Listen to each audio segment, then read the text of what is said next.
बहुत समय पहले की बात है। एक नगर में सुरेश नाम का लकड़हारा रहता था। वह अपने गुजर बसर के लिए लकड़ी काटता था और नगर में बेचता था। लकड़ी को बेचकर जो पैसा मिलता था उसे अपना गुजर बसर करता था। एक दिन की बात है।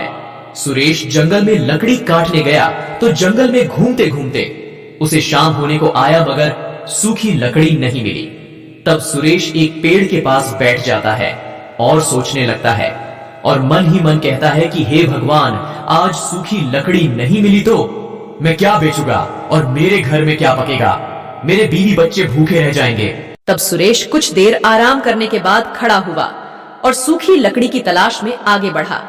कुछ देर चलने के बाद देखा कि नदी के किनारे एक सूखा पेड़ है। तब सुरेश बहुत खुश हुआ और पेड़ पर चढ़ गया और डाली काटने लगा। डाली काटते समय उसकी कुल्हाड़ी हाथ से छूट गया और नदी में गिर गया। सुरेश नीचे उतरा और पानी में कुल्हाड़ी ढूंढने लगा। बहुत प्रयास के बाद भी कुल्हाड़ी नहीं मिली। तब सुरेश नदी के किनारे दुखी होकर बैठ गया और कहने लगा कि हे भगवान, अब तो मेरे पास इतने पैसे भी नहीं हैं कि मैं कुल्हाड़ी खरीद सकूं और मेरे बीवी बच्चे का गुजर बसर कैसे होगा। इतना कहकर रोने लगा। तब नदी में से एक जलपरी प्रकट हुई और सुरेश को आवाज लगाई। जलपरी ने सुरेश से पूछा, तुम इतना दुखी क्यों हो? तुम रो क्यों रहे हो? तब सुरेश जलपरी को अपनी पूरी कहानी बताई। तब जलपरी ने कहा, चिंता मत करो, मैं तुम्हारी कुल्हाड़ी ढूंढकर लाऊंगी। इतना कहकर जलपरी पानी में चली गई। कुछ देर बाद सोने की कुल्हाड़ी लेकर बाहर आई। तब सुरेश से कहीं ये लो तुम्हारी कुल्हाड़ी। तब सुरेश ने कहा, नहीं देवी, ये मेरी कुल्हाड़ी नहीं है।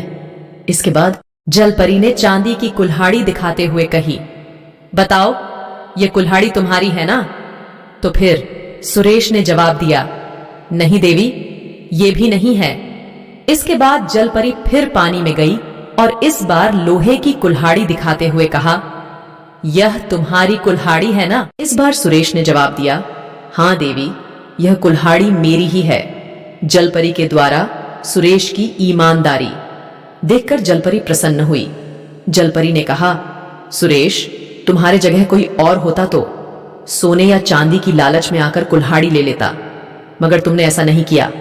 मैं तुम्हारे ईमानदारी से खुश हूं, इसलिए मैं तुम्हें सोने या चांदी के कुल्हाड़ी को इनाम में देती हूं। सुरेश दोनों कुल्हाड़ी इनाम में पाकर बहुत खुश हुआ और जलपरी को प्रणाम करके सुरेश अपने घर चल दिया।